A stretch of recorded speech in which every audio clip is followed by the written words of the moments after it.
Les rebelles islamistes sont désormais au pouvoir à Damas, alors que vont devenir les milliers de prisonniers syriens, et parmi eux, les prisonniers djihadistes.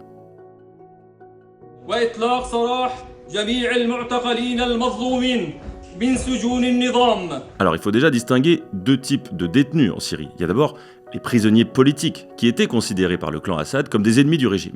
Ces derniers jours, des vidéos ont circulé sur les réseaux.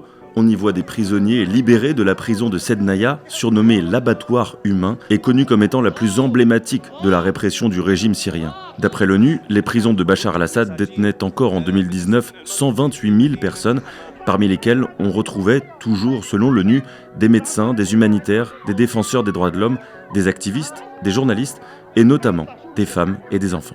Mais en Syrie, il y a aussi de nombreux détenus djihadistes, ce qui pose bien évidemment la question de notre sécurité. Ils sont majoritairement détenus dans les zones tenues par les Kurdes, dans des conditions de sécurité assez précaires.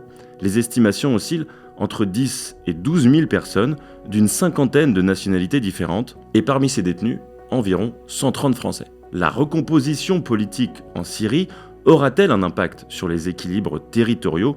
Et si oui, quel sort sera réservé à ces milliers de prisonniers? C'est une question suivie de près par les Occidentaux aujourd'hui.